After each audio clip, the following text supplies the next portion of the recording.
بسم الله الرحمن الرحيم اللهم صل على محمد وعلى آل محمد وبارك وسلم. فقد قال الله تبارك وتعالى في القرآن المجيد: بسم الله الرحمن الرحيم فيها يفرق كل أمر حكيم.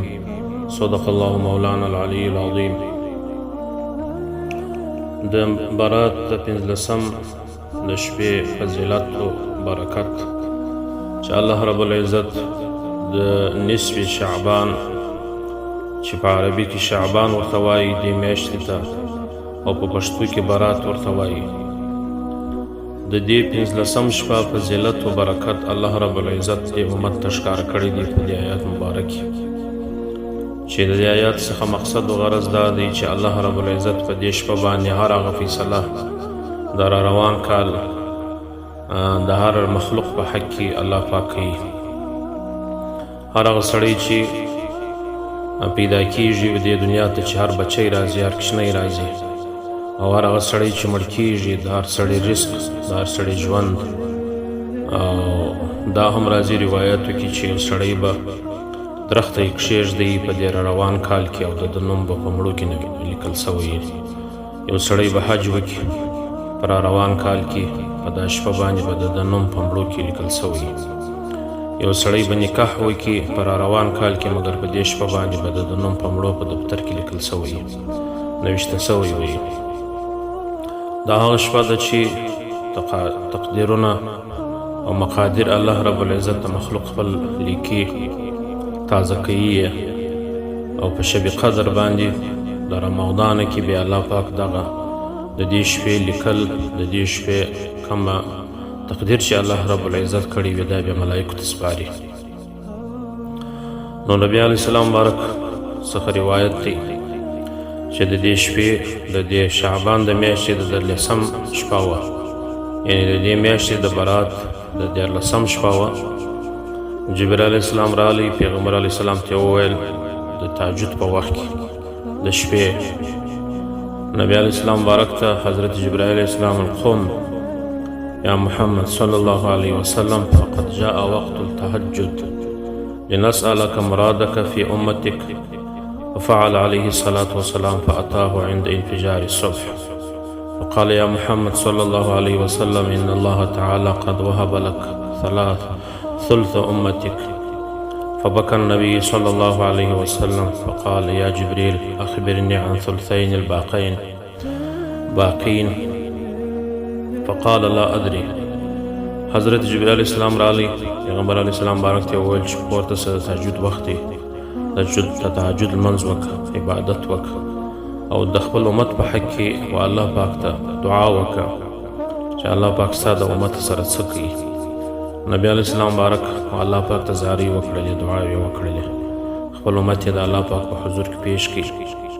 درېیمه حصه د امت الله پاک ورو بخښله، یعنې درې حصې چې کې په درې حصې کې درېیمه حصه یې ورو بخښله په دا 14 شپه د برات. نبی علیه السلام مبارک ته چې سهار جبرائیل علیه السلام راغلی، جبرائیل علیه السلام نبی علیه السلام ته وویل چې ستا د امت درېیمه حصه وبخښل شوله. علیه السلام مبارک وژړل، و حضرت جبرائیل علیه السلام ته یا جبریل هغه نور 2 حصې به څنګه شي؟ حضرت جبرائیل علیه السلام ورته فقال لا ادري، زه نه یم خبر. فأتاه الليلة الثانية وقال يا محمد قم فتهجد. ففعل عليه الصلاة والسلام فأتاه عند الفجر وقال يا محمد قد وهب الله لك ثلثي أمتك. فبكى النبي صلى الله عليه وسلم وقال يا جبريل أخبرني عن ثلث الباقي. نبی علیه السلام مبارک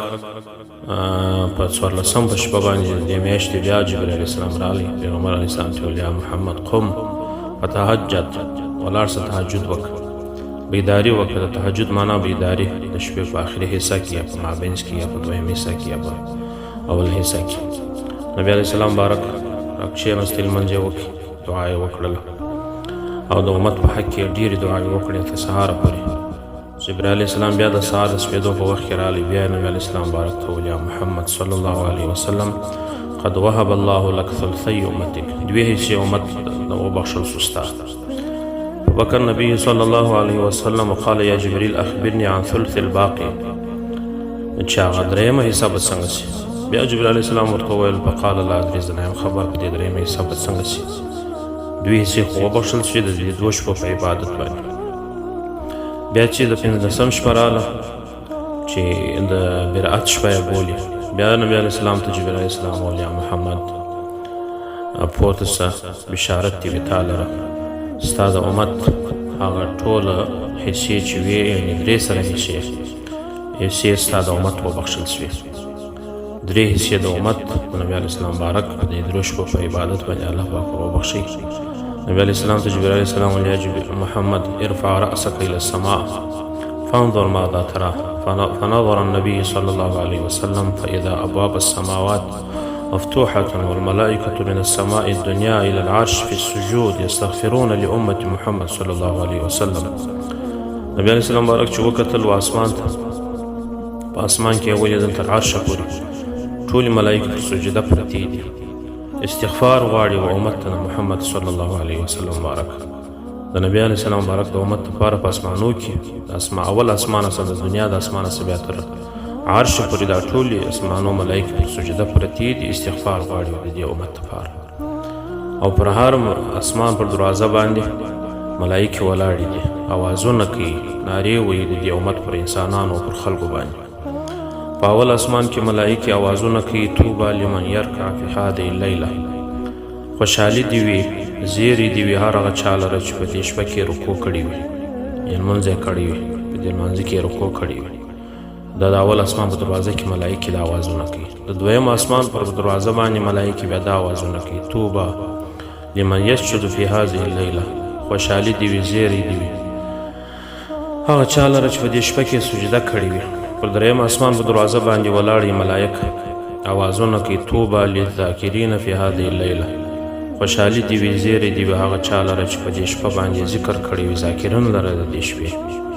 څلورم اسمان باندې دروازه باندې ملایکې ولاړې وي، بیا اوازونه کوي د دې امت پر خلکو باندې طوبی لمن دعا فی هذه اللیله،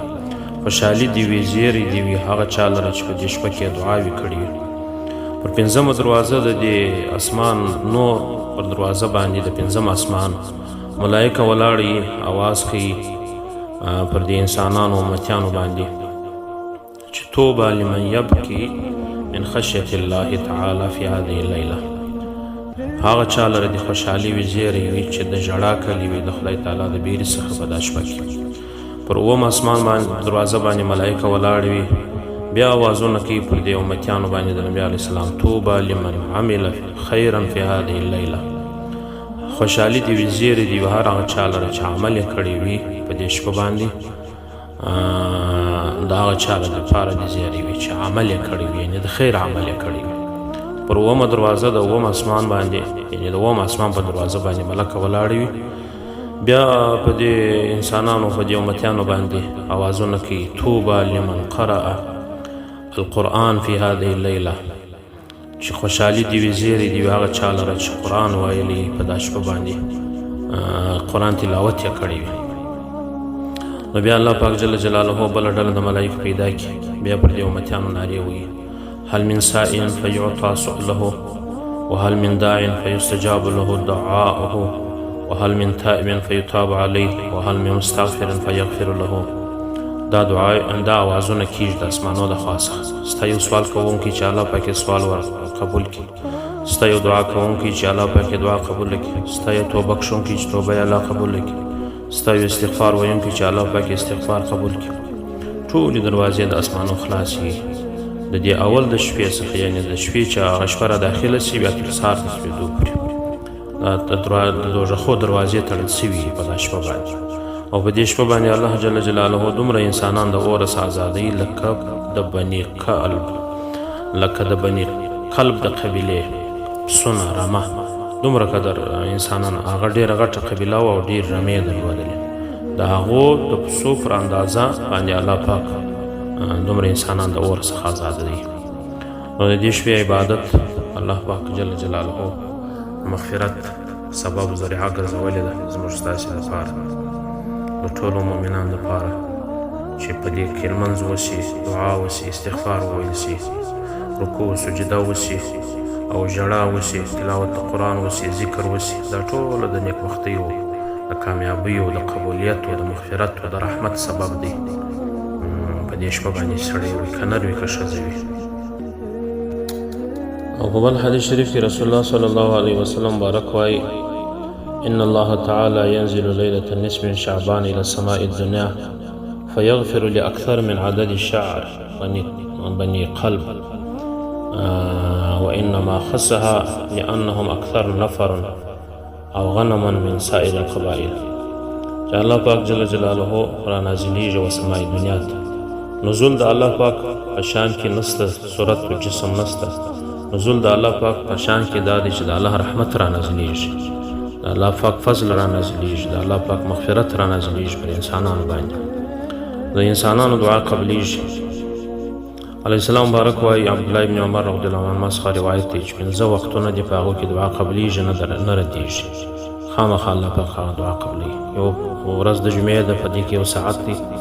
په هغه 2 ساعت کې چې دعا راشي الله پاک یې قبلوي. بل د 10 د محرم د میاشتې چې د 10 ورځ ده، په هغه باندې الله پاک په هغه ورځ کې دعا قبلوي. بل په دې شپه د لیلة النصف من شعبان، په دې باندې الله پاک په دې شپو کې د شعبان الله پاک دعا قبلوي. او 2 شپې د اخترو دي، د لوی اختر او د کوچني اختر، په دې کې الله پاک دعا قبلوي. نو د الله پاک جل جلاله دروازې د رحمت خلاص شوي د دې امت لپاره، د مغفرت دروازې، د رحمت دروازې، د حاجت دروازې، او د تکلیف او د زحمت د لرې کېدلو، د مصیبتو، د رزق پراخېدلو،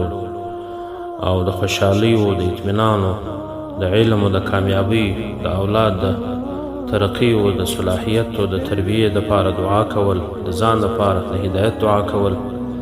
موږ ډېر عاجز یو، موږ ډېر ګناهګار یو، ډېر محتاج یو. په هر وخت کې بیا په دغسې شپو کې، په دغسې ورځو کې، په نیکو شپو ورځو کې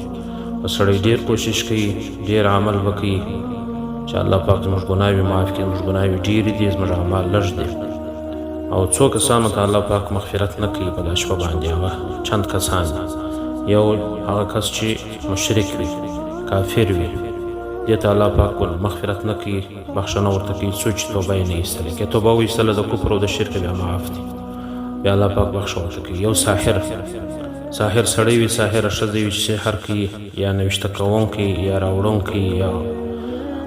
کوونکی، که نر وي که ښځه وي، د دې دپاره الله پاک مغفرت نه کوي. که د توبه په رښتیا وایستله د دې سحر څخه، د جادو کولو څخه، که سړی کاږي، که ښځه وي که نر وي، یا په بل چا کوي، دا ټوله چې دي د الله پاک په نسبت باندې مقهور دي. الله جل ناراضه دی، الله سخت ورته په قهر دی. په دغه نیکه شپه باندې و دغه کسانو ته بخښه نشته. بل کاهن سړی چې کهانت کوي، ځان خبرې کوي. او بل همیشه شراب خوره چې شراب همیشه خوري، د دې دپاره مغفرت نشته. که توبه وایستله د شرابو څخه بیا مغفرت الله ورته کوي. بل هغه څوک که نر وي که ښځه وي، زناکاره وي چې پر زنا باندې همیشه توب کړی یا کوي، د هغو دپاره مغفرت نشته. که د زنا څخه په رښتیا توبه وایستله بیا الله پاک مغفرت ورته کوي. بل هغه څوک چې سود کوي، یا سود راوړي، یا سود کوي په معامله کې، د دغه سړي دپاره الله پاک مغفرت نه کوي په دغه شپو کې، په دغه نیکو شپو کې. د هغو دپاره بخښه نشته، مګر که توبه وایستله په رښتیا باندې سود څخه، د سود راوړلو څخه، د سود کولو څخه، د سود حاصلولو څخه، ورکولو څخه، د دې ټولو څخه توبه وایستله الله پاک بیا بخښه ورته کوي. بل د مور پلار عاق چې مور پلار ځینې ناراضه وي، هغه دپاره بخښه نشته. هغه که مور پلار راضي کړل، مور پلار څخه بخښه وغوښتله، هغه څخه معافي واخیستله، یا هر هغه مسلمان چې وسیله رحمي د ده پر هغه باندې ضروري وه چې دا وسیله رحمي یې پر وکړله، نو د دغو کسانو دپاره چې وسیله رحمي وکړي، قطع د وسیله رحمي کړې وي خو بیا معافي ځینې واخلي،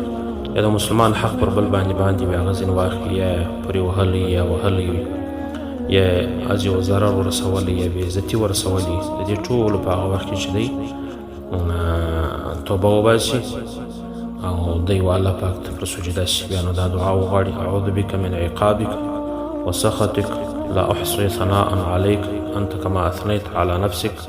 فلك الحمد حتى ترضى. نو ای خدای زه پناه غواړم د عذاب سستا او د ناراضګلوي سستا. موږ ثنا نسو ویلی، هغه ثنا چې تا ویلې ده په خپل ځان باندې، تا لره د حمد وي تر څو چې ته راضي کېږې. په پښتو ژبه دا دعا دا رقم ووایي که په عربي نشي ویلی. او بل په دې شپه باندې یو خاص عمل دی، 3 واره یاسین شریف ویل کېږي، اول وار یاسین شریف ویل کیږي په نیت د عمر د درازۍ چې خدای ماته عمر را دراز کړي را ډېر کړي برکت کړي را واچوي په عمر کې په دا نیت باندې یاسین شریف ویل کیږي بیا د هغه څخه بعد هغه دعا ویل کیږي چې هغه دعا د دې شپې خاص دعا ده هغه موږ استو درته په دې ګروپ کې اول دوه رکعت لمونځ کیږي په حرکت کې 11 واره قل والله ویل کیږي بیا د لمانځه څخه وروسته یاسین شریف ویل کیږي یاسین شریف څخه وروسته بیا دا دعا د 15 د شپې دعا کیږي اول وار چې لمونځ کوي په دا نیت بیا وکړي چې زه 2 رکعت لمونځ کوم په دې نیت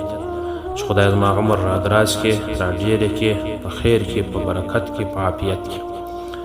بیا به 2 رکعت لمونځ چې وسو بیا به یاسین شریف ووایي بیا به د دې شپې دعا ووایي بیا به د دویم واره 2 رکعت بیا نور وکړي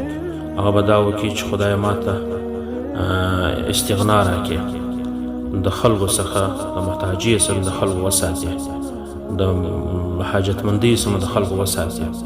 د مخلوق د حاجت سره وساتي ستا محتاج یم او ستا محتاج مې کې خو د مخلوق د محتاجۍ مې وساتي په دغه نیت به 2 رکعت لمونځ وکړي د لمانځه بعد په حرکت کې به 11 واره قل والله ووایي بیا به د لمانځه څخه وروسته بیا یاسین شریف ووایي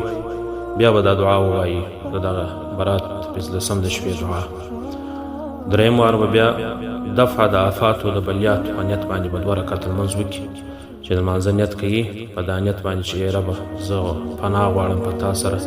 چې د آفتو د مصیبتو د فتنو د آخر زمانې د فتنو د زحمتو د مشکلاتو څخه وساتي